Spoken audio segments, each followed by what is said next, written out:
Bismillahirrahmanirrahim. Assalamualaikum warahmatullahi wabarakatuh. Alhamdulillahi ala ihsani wa syukru lahu ala taufiqihi wa amtinani. Asyhadu an la ilaha illallah wahdahu la syarika lahu ta'ziman li sya'nihi wa asyhadu anna Muhammadan abduhu wa rasuluhu da'ila ridwani. Allahumma salli alaihi wa ala alihi wa ashabihi wa ikhwani. Ikhwan dan akhwat para jamaah Masjid Astra yang dirahmati oleh Allah Subhanahu wa taala, kepada Mas Boy hafizahullah dan juga Bang Pitung dan kawan-kawan semuanya.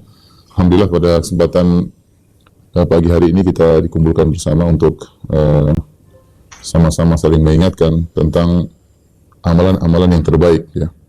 Hal ini perlu kita pelajari karena kita tahu bahwasanya umur kita terbatas dan juga potensi kita terbatas dan kemampuan kita terbatas. Kita manusia adalah makhluk yang penuh dengan kelemahan. Maka kita harus mengenal potensi kita agar kita bisa bisa kita gunakan semaksimal mungkin, seoptimal mungkin ya. Dan ini juga bukan hanya dipikirkan oleh kita, juga dipikirkan oleh para sahabat. Para sahabat memikirkan bagaimana bisa melakukan amalan yang terbaik.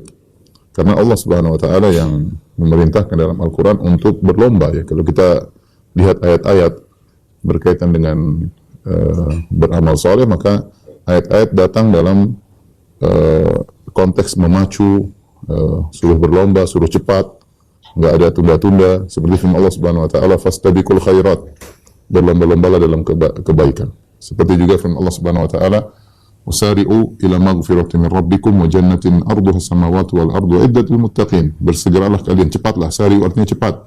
Al-musara'ah artinya cepat.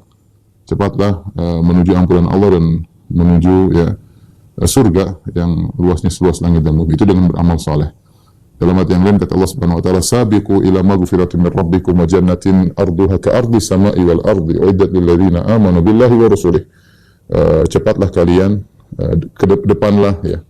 Bahkan Allah Subhanahu wa taala menyuruh untuk bersaing ketika Allah Subhanahu wa taala menyebutkan tentang nikmat surga. Kata Allah Subhanahu wa taala, wa fi dzalika falyatanafasil mutanafisun. Untuk urusan ganjaran surga, nikmat surga, maka bersainglah. Falyatanafasil mutanafisun. Bersainglah orang-orang yang bersaing. Kita disuruh berpacu dalam urusan akhirat.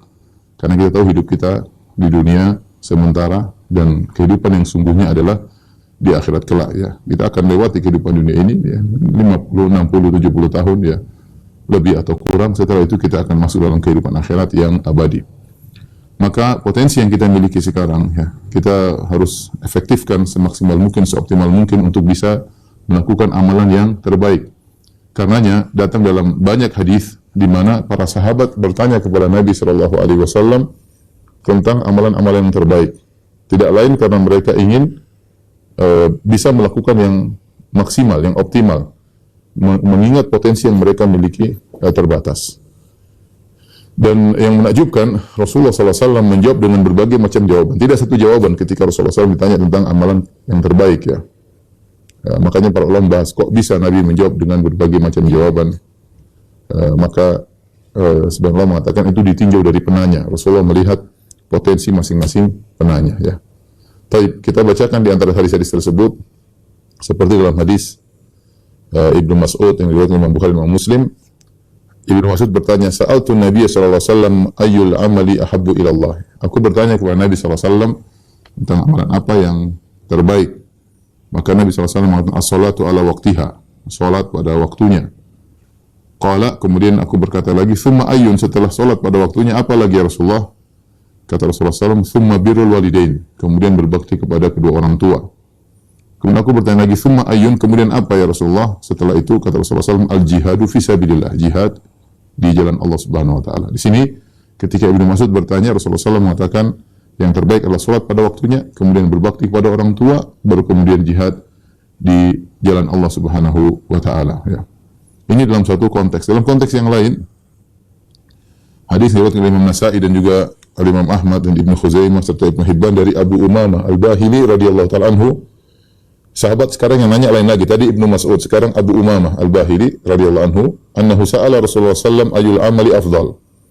bahwasanya beliau bertanya kepada Nabi SAW, amalan apa yang terbaik? Maka Nabi mengatakan, alaika bis-saum fa innahu la idla lahu. Hendaknya kau sering berpuasa, karena tidak ada yang bisa menandingi puasa. Tidak ada yang menandingi puasa. Taib, ini Abu Umam Al-Bahili. Kemudian datang dalam riwayat yang lain, dalam hadis yang lain riwayat Imam Ahmad dari Amr bin Abbasah, bahwasanya Nabi SAW pernah berkata kepada seseorang. Nabi datang ke seorang, Nabi berkata, amalani huma afdalul a'mal illa man amila bimithlihima. Ada dua amalan adalah amalan yang terbaik kecuali ada orang yang bisa mengamalkan keduanya. Rasulullah kabarkan kepada seorang. Kata Rasulullah SAW, hajjatun mabrurah atau umrah. Haji mabrur atau umrah. Nabi mengajar kepada orang ini amalan terbaik untuk kamu ya adalah haji mabrur atau umrah. Hadis ini dari Imam Ahmad dan disahihkan oleh para pentahqiq Musnad Imam Ahmad. Kemudian juga dalam hadis yang lain diriwayatkan Imam Bukhari dan Muslim dari Abu Musa Al-Asy'ari radhiyallahu taala anhu, beliau bercerita, qalu, sahabat bertanya kepada Nabi, ya Rasulullah, wahai Rasulullah, ayul islami afdal? Islam apa yang paling afdal? Yaitu amalan apa yang paling afdal? Karena Islam identik dengan amalan ya. Ayul islami afdal, amalan apa yang paling afdal?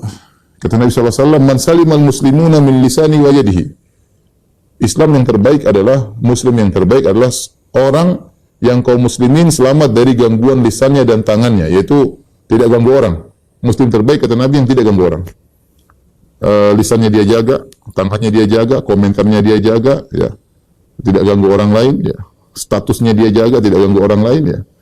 Ini muslim yang terbaik, berusaha tidak mengganggu orang lain. Dan Nabi menjelaskan, yang tanya banyak orang, para sahabat makanya menggunakan kata dhamirhum, qalu, mereka bertanya, ya Rasulullah, Islam apa yang terbaik? Kata Nabi, man salimal muslimuna min lisanihi wa yadihi, yaitu orang yang kaum muslimin selamat dari kata-katanya dan selamat dari gangguan tangannya.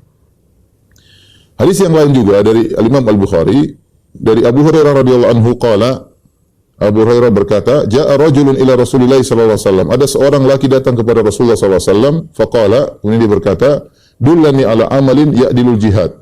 Ya Rasulullah, tunjukkanlah kepadaku amalan yang seimbang dengan jihad.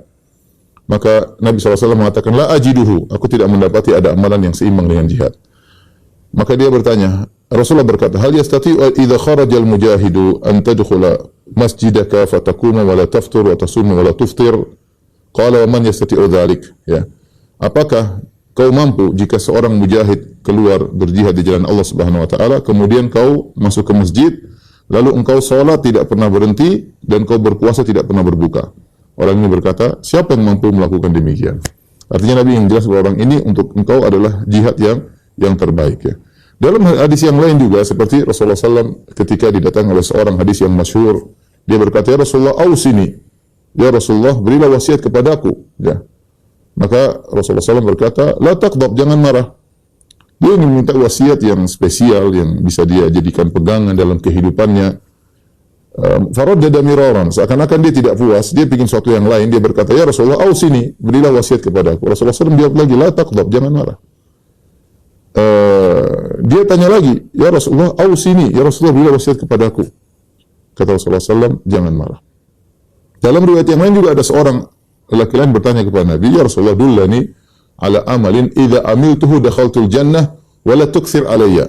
Satu lagi bertanya, ya Rasulullah, tunjukkanlah kepadaku suatu amalan yang jika aku kerjakan aku masuk surga. Ini amalan terbaik tentunya. Yang aku kerjakan masuk surga, terjamin masuk surga. Tapi jangan banyak-banyak. Ya, potensi terbatas, jangan banyak-banyak. Saya ingin amalan yang saya kerjakan langsung masuk surga. Kata Nabi SAW, la taqlaq walakal jannah. Jangan marah, aku masuk surga. Ya. Dalam riwayat yang lain ada seorang bertanya, Rasulullah, dullani ala amalin ya yubaiduni an ghadabillah. Ya Rasulullah, tunjukkanlah kepada suatu amalan yang menjauhkan aku dari kemurkaan Allah. Kata Nabi SAW, la taqdab, jangan marah, maka kau akan selamat dari kemurkaan Allah Subhanahu wa taala. Ya. Demikian juga ketika dalam hadis yang lain mereka bertanya tentang ayun nasi khair wa ayul amali ahabbu ila Allah. Ya Rasulullah, siapa manusia yang paling baik, manusia yang paling dicintai oleh Allah?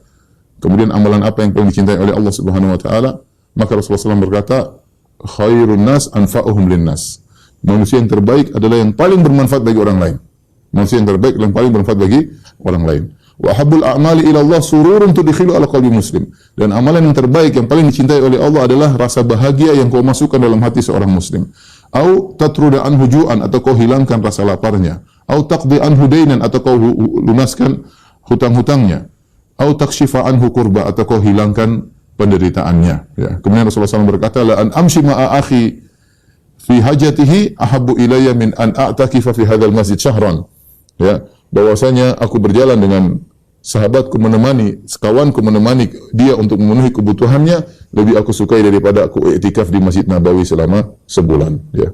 Jadi kalau kita perhatikan dari hadis-hadis tersebut, tadi saya katakan ternyata Rasulullah SAW ketika menjelaskan tentang amal yang terbaik, beliau menjawab dengan berbagai macam jawaban. Tidak satu jawaban. Rasul tidak mengatakan yang terbaik adalah birrul walidain. Tidak begitu aja. Karena kalau begitu banyak orang yang mungkin orang tuanya sudah nggak ada. Bagaimana dia mengamalkan amal terbaik? Rasulullah SAW juga tidak mengatakan yang terbaik adalah jihad, karena tidak semua kesempatan untuk berjihad. Banyak jihad palsu yang terjadi di sekarang, ya, yang tidak sesuai dengan syariat misalnya. Rasulullah juga tidak mengatakan bahwasanya yang terbaik adalah puasa secara mutlak, ya, karena tidak semua orang mampu untuk berpuasa. Sehingga ternyata jawaban Nabi SAW bervariasi. Inilah yang dibahas oleh para ulama. Kenapa jawaban Nabi menyebutkan banyak varian, ya, banyak variasi? Maka dijelaskan oleh para ulama, Rasulullah SAW ketika memberi jawaban tersebut bisa jadi melihat kondisi penanya atau melihat kondisi al-mukhatab yang diajak bicara oleh Nabi di hadapan Nabi ini siapa. Contoh tadi ketika orang datang berkata, ya Rasulullah, sini berilah wasiat kepadaku. Kata Nabi, jangan marah. Bisa jadi Nabi tahu orang ini suka marah-marah, sehingga ini yang terbaik bagi dia, karena kalau dia tidak marah akan terbuka banyak kebaikan bagi dia, kebaikan bagi dia terhadap istrinya, terhadap anaknya, terhadap tetangganya. Nabi melihat kondisi orang ini, maka wasiat yang terbaik buat dia, amalan terbaik buat dia adalah menahan dirinya jangan sampai marah, ya. Jangan sampai marah. Mungkin kalau yang datang kepada Nabi adalah orang yang sabar, orang Solo yang sabar memang, atau orang mana kebumen seperti Mas Bang Pitung, ya mungkin Rasulullah nggak bilang jangan marah, karena Bang Pitung nggak suka marah, ya Bang Pitung, atau kebalikannya. Maka gitu. Jadi situasi beda-beda. Kalau orang yang asalnya dia memang tidak suka marah-marah, maka mungkin Rasulullah SAW wasiatnya kepada yang lain, yang dia bisa mengeluarkan potensinya yang lain, yang belum dia keluarkan, yang bisa hingga lebih bermanfaat. Ya tadi ada yang memang fokus kepada Quran, misalnya khairukum man ta'allamal Quran wa 'allamahu, sebaik-baik kalian yang belajar Quran mengajarkannya. Rasulullah, ada orang yang fokus ke sana, dia punya potensi untuk hafal Quran, kemudian untuk mengajarkan Quran. Ada seorang muslim, kita masukkan pondok, dia nggak bisa hafal Quran, baru hafal 2 juz lupa lagi, hafal 2 juz lupa lagi. Nggak mungkin kita bilang udah kamu pondok sampai mati hafal Quran, nggak mampu dia. Ini jangan dipaksa untuk pondok, kita cari potensi yang lain. Mungkin dia kuat membantu orang susah, mungkin dia punya kecerdasan dalam fisika, kimia, matematika, sehingga dia bisa memberi sumbangsi kepada Islam dan kaum muslimin dari sisi yang lain. Maka di antara kesalahan, kata para ulama, maksa seseorang untuk menekuni sesuatu yang bukan potensinya, itu adalah kesalahan. Karena Nabi SAW ketika memberi jawaban variasi Rasulullah, ini begini, menunjukkan Rasulullah SAW melihat siapa yang bertanya sehingga jawabannya berubah-ubah, atau Rasulullah SAW melihat kondisi yang berbeda-beda. Ada kondisi misalnya ketika itu di zaman Rasulullah SAW perlu jihad fisabilillah, maka Rasulullah bilang jihad. Ada suatu kondisi di mana orang lagi kelaparan, mungkin Rasulullah SAW mengatakan yang terbaik adalah memberi makan. Ya, dalam sebagian hadis memberi makan itu adalah amalan yang terbaik. Maka situasi dan kondisi juga mempengaruhi amalan yang terbaik. Dari sini kalau kita dapati penjelasan para ulama, mereka mengatakan bahwasanya kebanyakan amalan terbaik kembali kepada potensi seseorang, apa yang mampu dia lakukan. Salah satu tinjauan amalan terbaik adalah kembali kepada kondisi orang tersebut. Dan yang kedua kondisi kaum muslimin yang ada ketika itu. Ya, ini di antara dua hal yang paling mempengaruhi amalan terbaik, ya, mempengaruhi amalan terbaik. Contoh, amalan terbaik dipengaruhi oleh kondisi masing-masing orang, potensi masing-masing orang. Dijelaskan oleh Al-Imam Ibnu Qayyim rahimahullahu taala, ya, beliau mengatakan, ya, qad yakunul amalul muayyan afdalu minhu fi haqqi ghairihi, ya.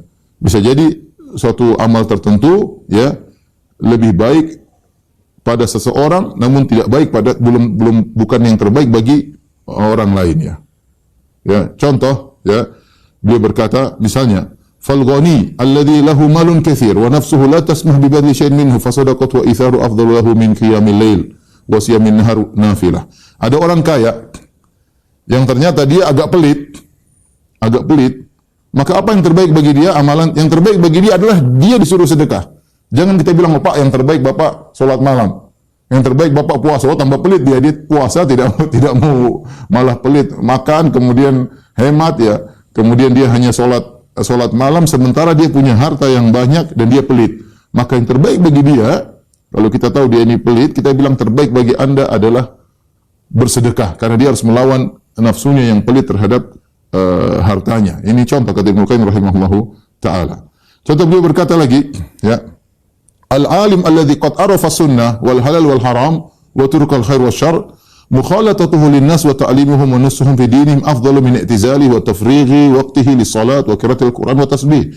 Seorang yang alim, yang dia mengerti tentang sunnah-sunnah Nabi SAW, dia mengerti tentang hukum-hukum fikih halal dan haram, dia tahu jalan-jalan kebaikan dan tahu tentang bahaya-bahaya jalan-jalan keburukan, maka yang terbaik bagi dia adalah bercampur dengan masyarakat, mengajarkan ilmu kepada mereka, menasihati mereka, lebih baik daripada dia bersendirian, kemudian dia sholat, baca Quran doang, bertasbih.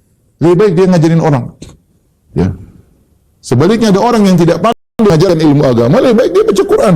Ya, lebih baik. Jadi beda-beda antara satu dengan yang lain. Bahkan beliau berkata, wa waliyul amr alladzi qad nasabahu Allah lil hukmi baina ibadihi. Seorang penguasa yang Allah telah berikan kekuasaan kepada dia untuk memberi hukum di antara hamba-hamba Allah, julusuhu sa'atan lin nadhar fil madzalim wa insafil mazlum min adh-dhalim wa iqamatil hudud wa nasril muhiq wa qamil mubtil afdalu min ibadati sinina min ghairihi.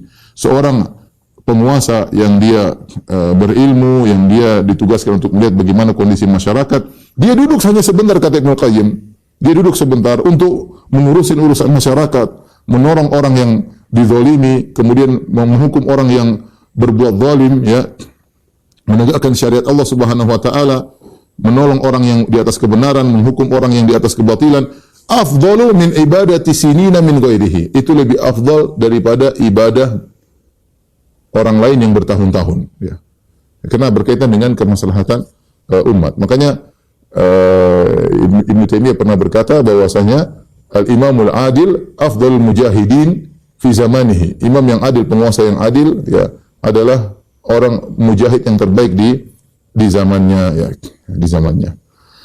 Tapi ini semua ikhwan dan akhwat yang dirahmati Allah Subhanahu wa taala, para sahabat Masjid Asra yang dirahmati Allah Subhanahu wa taala, menunjukkan kepada kita bahwasanya di antara faktor yang menjadikan amalan terbaik adalah faktor masing-masing orang tersebut. Ini dilihat oleh syariat. Satu dengan yang lainnya berbeda amalan terbaik bagi dia. Yang kedua, di antara faktor yang dilihat oleh syariat menjadikan amalan terbaik adalah kebutuhan kaum muslimin terhadap dirinya.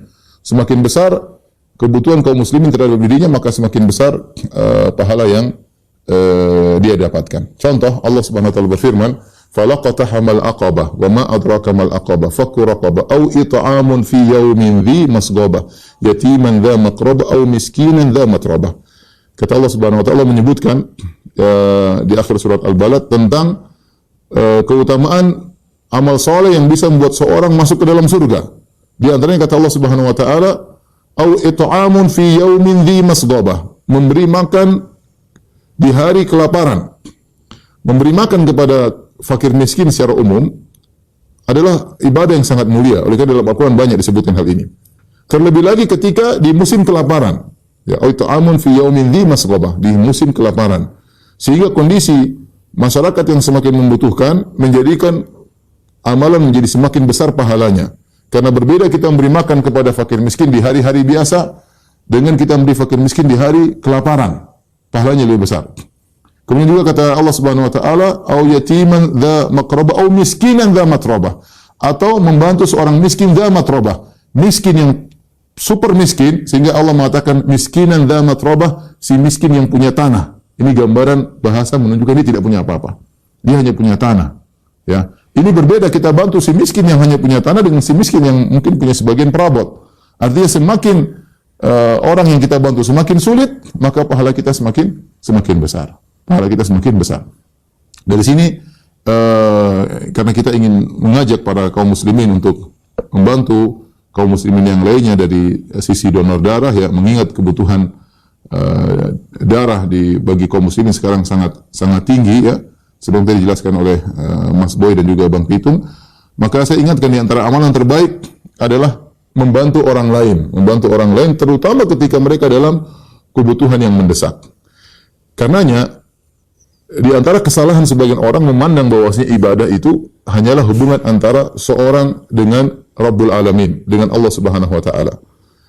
Padahal ibadah yang diperintahkan oleh Allah juga adalah bagaimana Anda berbuat baik kepada sesama kaum muslimin. Bagaimana Anda berinteraksi, bersosial kepada sesama manusia secara umum dan secara sesama kaum muslimin secara khusus. Ya. Makanya dalam Al-Quran banyak sekali ayat-ayat yang menyuruh kita untuk berbuat baik kepada orang lain. Ya. Kalau saya mau sebutkan banyak sekali. Ya. Ayat tentang disuruh untuk berbuat baik kepada kerabat, berbuat baik kepada anak yatim, berbuat baik kepada ibnu sabil, kepada orang miskin, banyak sekali ayatnya.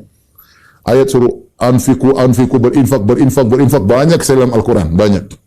Wa anfiku, ya, yunfiquna mimma razaqana, mereka berinfak dari apa yang kami berikan, banyak sekali dalam Al-Quran. Menunjukkan kepedulian Islam terhadap masyarakat yang dalam kondisi sulit sangat banyak dalam Al-Quran. Contoh misalnya kata Allah Subhanahu wa taala, la khaira fi katsirin min najwahum illa man amara bi sadaqatin aw ma'rufin aw islahin bainan nas wa may yaf'al dzalika ibtigha'a mardatillahi fasawfa nu'tihi ajran 'azima. Kata Allah, tidak ada kebaikan kepada kebanyakan bisik-bisik yang terjadi di antara manusia, illa man amara bi sadaqah. Tetapi ada kebaikan yang Allah anggap itu suatu kebaikan besar, yaitu man amara bi sadaqah, orang yang menyuruh untuk bersedekah. Sedekah berarti membantu orang susah. Illa man amara bi sadaqatin, ya. Kemudian atau berbuat islah di antara manusia, atau beramar ma'ruf nahi munkar. Kemudian kata Allah Subhanahu wa taala, wa may yaf'al dzalika bitigha'a mardatillah. Barang siapa yang melakukan hal tersebut dalam rangka mencari keridhaan Allah, jadi syaratnya harus ikhlas. Fasawfa nu'tihi ajran 'azima. Kami akan berikan kepada dia ganjaran yang besar. Kami akan berikan dia ganjaran yang besar. Kenapa? Karena membantu orang lain. Saya katakan tadi ayat terlalu banyak. Makanya di antara tingkatan yang tertinggi dalam tingkatan kaum muslimin, yang pertama muslim, kemudian mukmin, yang ketiga muhsin. Muhsin. Di antara makna muhsin yaitu engkau beribadah kepada Allah seakan-akan engkau dilihat oleh Allah Subhanahu wa taala, dan di antara makna muhsin adalah orang berbuat baik kepada orang lain. Makanya ketika para ulama tafsir menafsirkan innallaha yuhibbul muhsinin, wallahu yuhibbul muhsinin, Allah mencintai orang-orang berbuat ihsan, ya. Lilladzina ahsanul husna wa ziyadah, bagi orang berbuat ihsan. Ihsan ini ada dua maknanya. Dia beribadah kepada Allah seakan-akan Allah melihat dia, dan juga dia berbuat baik kepada orang lain. Ya, inna rahmatallahi qaribun minal muhsinin, sungguhnya rahmat Allah dekat dengan orang-orang berbuat ihsan. Wa ahsinu, berbuatlah ihsan. Innallahul muhsinin, Allah mencintai orang berbuat ihsan. Ihsan apa? Beribadah dengan ikhlas seakan-akan Allah melihat dia. Yang kedua, dia berbuat baik kepada sesama manusia. Dan ini banyak dalam Al-Quran, bagaimana pujian terhadap orang yang muhsin. Dan itulah kebiasaan para anbiya dan para sahabat. Ibadah mereka bukan hanya terbatas antara mereka dengan Allah, tapi di antara ibadah yang mereka agung adalah bagaimana berbuat baik kepada sesama. Lihatlah Nabi SAW, contoh nyata Nabi SAW. Apa kata Jabir bin Abdullah? Ma su'ila Nabi SAW syai'an qad faqala la. Tidaklah Nabi SAW diminta sesuatu apapun kemudian dia bilang tidak. Itu enggak ada dalam kamus Nabi. Nabi diminta sesuatu kemudian dia bilang enggak ada. Enggak, itu enggak ada dalam kamus Nabi. Nabi kalau diminta sesuatu pasti dia bilang iya selama dia mampu. Tidak pernah Nabi bilang enggak. Sampai kita lihat bagaimana hadis ketika ada Rasulullah SAW dilihat oleh seorang wanita bajunya lusuh, maka Nabi SAW diberikan hadiah oleh wanita tersebut baju yang bagus, ya. Maka sang perawi berkata, fa akhadhaha Nabi SAW muhtajan ilaiha. Maka Rasulullah SAW pun mengambil baju bagus tersebut karena dia lagi butuh, bajunya sudah lusuh. Ada hadiah dari seorang wanita, Rasulullah SAW ambil. Jadi Rasulullah SAW pakai. Baru Rasulullah SAW pakai, datang seorang sahabat berkata, ya Rasulullah, ma ahsanaha. betapa indah bajumu tersebut. Ya.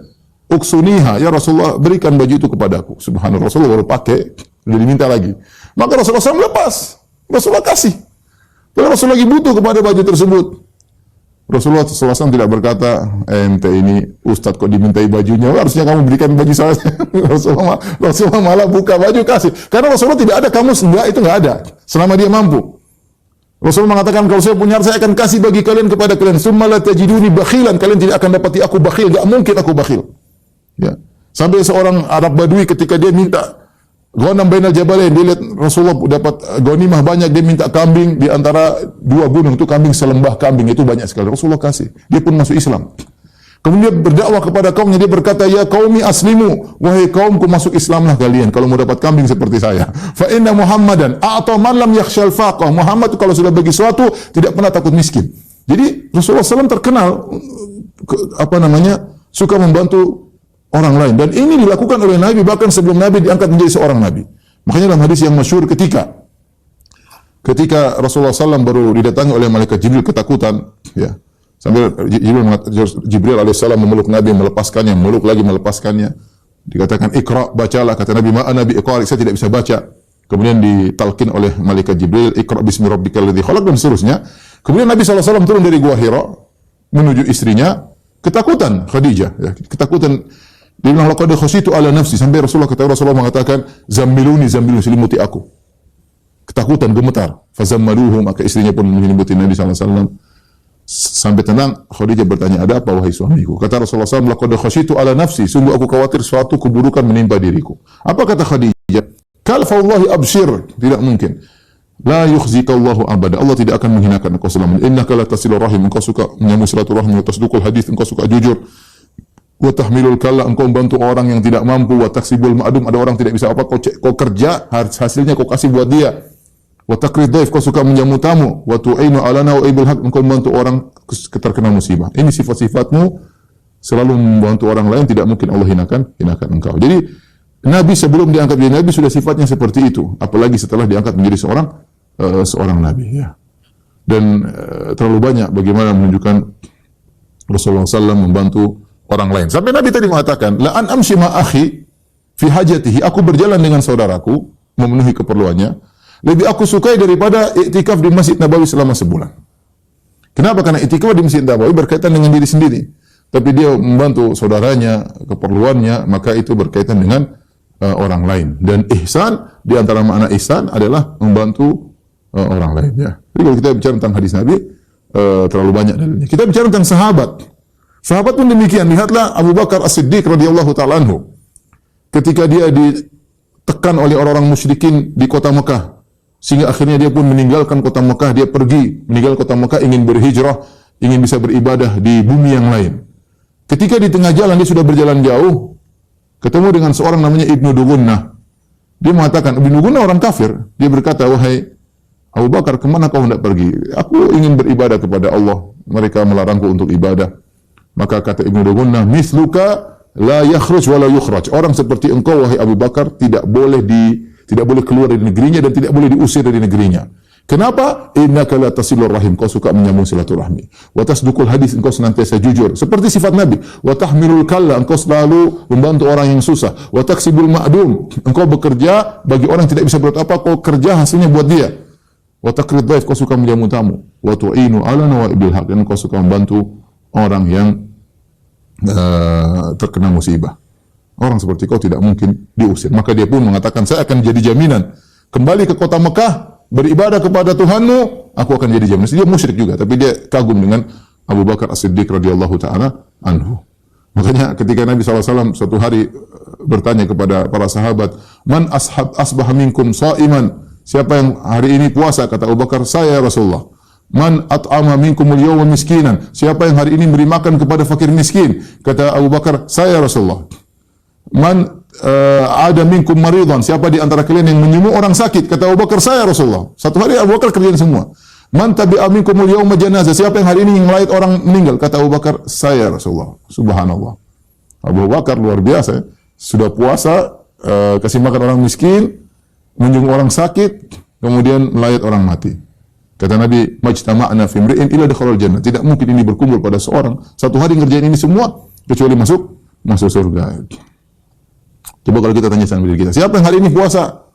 Enggak ada yang angkat tangan. Siapa yang hari ini kasih makan orang miskin? Saya, Ustaz. Siapa yang miskinnya? Istri saya miskin, Ustaz. Saya kasih makan istri saya. Kemudian, siapa yang kunjungi orang sakit? Saya, Ustaz. Siapa anak saya sakit? Saya kunjungi anak saya. Artinya, para sahabat demikian. Ya. Allah sudah puji mereka dalam Al-Quran. Kata Allah Subhanahu Wa Taala, "Walladzina tabawwa'u ad-dara wal imana min qablihim yuhibbuna man hajara ilaihim. Wala yajiduna fi sudurihim hajatan mimma utu wa yu'thiruna ala anfusihim walau kana bihim khassasah." Allah sebutkan kaum Ansar, Allah abadikan dalam surat Al-Hasyr, Allah mengatakan wa yu'thiruna ala anfusihim walau kana bihim khassasah. Mereka mendahulukan saudara-saudara mereka daripada diri mereka sendiri padahal mereka dalam kondisi memerlukan, ya. Ya. Allah sebutkan ciri-ciri penghuni surga. Kata Allah Subhanahu wa taala, "Wa yut'imuna at-ta'ama 'ala hubbihi miskinan wa yatiman wa asira. Innama nut'imukum liwajhillah." Ya, sungguhnya ya mereka penghuni surga memberi makan kepada orang miskin makanan yang mereka sukai. Mereka berikan kepada miskin, kepada anak yatim, kepada tawanan. Tawanan ini orang kafir. Jadi mereka berbuat baik bahkan kepada tawanan perang, ya. Dan mereka memberi makan karena Allah Subhanahu wa taala. Oleh karenanya para ulama mengatakan sepakat ulama membantu orang non muslim tidak jadi masalah, ya. Dapat pahala apalagi membantu sama kaum muslimin. Yang kita perhatikan dalam ayat ini Allah sebutkan wa yut'imuna ta'ama ala hubbihi. Mereka memberi makanan yang mereka suka makanan tersebut. Jadi bukan mereka beri makanan yang sudah mau basi atau yang mereka tidak suka enggak habis baru kasih orang, enggak. Mereka memang makanan mereka suka tapi mereka kasih orang. Jadi sahabat kalau bersedekah bukan asal-asalan sedekah dengan apa yang mereka sukai. Allah berfirman, "Lan tanalul birra hatta tunfiqu mimma tuhibbun." Kalian tidak akan mencapai kebajikan yang sungguhnya sampai kalian menginfakkan apa yang kalian cintai. Bahkan dalam makanan, para sahabat memberikan makanan yang dia sukai. Maka disebutkan dalam perang Badar, ketika para sahabat menang dalam perang Badar, kemudian sebagian orang-orang kafir Quraisy ditawan, maka mereka menjalankan ayat ini. Sebagian mereka memberi makanan kepada tawanan perang. Mereka bawa roti dan ada korma. Roti mereka kasihkan kepada tawanan yang kafir, sementara mereka makan korma. Jelas roti lebih enak daripada korma. Sampai yang tawanan tersebut merasa malu, bagaimana kami tawanan perang, kami makan roti, sementara yang kasih makan korma. Dan itu dipraktikkan oleh para sahabat. Dipraktikkan oleh para sahabat. Maksud saya, sikap suka menolong orang lain, ini adalah kebiasaan Nabi SAW, kebiasaan para sahabat, bahkan kebiasaan para nabi-nabi terdahulu. Contohnya ada Allah sebutkan tentang kisah Nabi Musa alaihissalam. Kisah Nabi Musa dan Allah sebut dalam surat Al-Qasas ketika Musa alaihissalam dikejar oleh Fir'aun dan bala tentaranya, oleh pengikut Fir'aun karena dia telah membunuh seorang, maka dia kabur dari Mesir pergi ke kota Madian. Allah berfirman, "Walamma warada ma'a Madyana waja'ada alaihi ummatan minan nasi yaskun wa wajada min dunihim imra'ataini tadhudan. Qala ma khatbukuma? Qalata la nasqi hatta yusdira ar-ri'a wa abuna shaykhun kabir fasaqa lahumā." Kata Allah Subhanahu wa taala, Musa pun kabur alaihissalam dari Mesir menuju ke Madian. Tatkala dia pergi ke Madian, dia mendapati ada sumber air, sumur. Orang-orang lagi banyak. Mereka ngambil air. Ternyata di sekumpulan orang tersebut ada dua orang wanita yang memegang kambing-kambing mereka, menahan kambing-kambing yang mau minum ditahan-tahan. Mereka tidak bisa ambil air. Musa langsung tergerak. Langsung datang kepada kedua wanita tersebut. "Ma khatbukum, ada apa?" Mereka bilang, "Kami tidak bisa ngambil air sampai mereka pergi semua baru kami ambil air." "Mana laki-laki kalian, kok perempuan yang ambil air?" "Wa abuna shaykhun kabir." Bapak kami sudah tua sehingga enggak bisa ngambil air, kami anak-anaknya ngambil air. Kata Allah, "Fasaqalahuma." Maka Musa ngambilin air buat dua wanita tersebut. Artinya sudah dia langsung ngambil air tanpa pamrih, ya, kemudian dia kasih kepada dua wanita tersebut, kemudian dia pergi bernaung di bawah sebuah pohon. Tsumma tawalla ila dhil. Kemudian dia bernaung di bawah sebuah pohon padahal dia dalam kondisi sangat-sangat lapar. Tapi maksud saya, itulah kebiasaan orang-orang saleh, para anbiya, menolong orang lain. Jadi, ikhwan akhwat yang rahmati Allah Subhanahu wa taala, saya sangat senang dengan program yang dibuat oleh Masjid Asra atau Yayasan Amaliyah, ya, dengan program Amaliyah Care yang berpikir bagaimana bisa membantu sama kaum muslimin, ya, atau sama manusia secara umum tentang adanya pengumpulan donor darah ini. Saya rasa sangat bermanfaat. Maka bagi siapa yang mampu, ya, hendaknya membantu suksesnya program ini dan semoga bisa menjadi amalan terbaik di sisi Allah Subhanahu wa taala. Yang kalau nggak punya darah jangan dipaksa ya. Kalau punya darah silakan. Darah berlebihan ya sumbang ya udahlah. Kalau nggak punya darah siapa yang mau maksa ya. Kalau punya darah kenapa pelit dengan darah? Bermanfaat bagi sama kaum muslimin. Saya ingat kalau saya di Madinah dulu ya, hampir setiap saya sholat di masjid mahasiswa, hampir setiap sholat selalu ada kasih pengumuman. Hunaka maridun bihaja ila dam wa fasilatud dam. Saya saking hafalnya, selalu imam mengatakan ini ada orang sakit butuh dengan darah dan golongan darahnya lah ini. Barang siapa yang bisa membantu maka silakan. Orang datang langsung bantu apa. Dan itu suatu hal yang hampir tiap hari saya dengar kalau kita sholat di masjid kampus. Karena orang-orang tahu di kampus banyak anak muda yang kelebihan darah, maka mereka datang ke situ minta bantuan darah. Saya rasa Bang Pitung kelebihan darah, apalagi Kong Sarif insya Allah kelebihan darah. Tidak ada salahnya untuk disumbangkan kepada orang kekurangan darah. Wallahu a'lam bishawab. Demikian saja kepada rekan-rekan para sahabat Masjid Asra, demikian juga kepada Mas Boy, Bang Pitung, Kong Sarif, Mas Ganjar dan yang lainnya. Ini bisa saja sedikit yang saya sampaikan, semoga menjadi motivasi bagi diri saya dan juga kawan-kawan untuk bisa membantu sama kaum muslimin baik dengan harta, materi maupun dengan darah atau yang lainnya, dengan pemikiran, dengan ide apa saja yang berbuat baik untuk kaum muslimin, untuk bangsa kita berikan, dan itu sebenarnya untuk kita sendiri karena in ahsantum li anfusikum. Kalau kalian berbuat baik adalah untuk diri kalian sendiri sebagai modal kita untuk bertemu Allah pada hari kiamat kelak. Kurang lebihnya saya mohon maaf. Wabillahi taufiq wal hidayah. Assalamualaikum warahmatullahi wabarakatuh.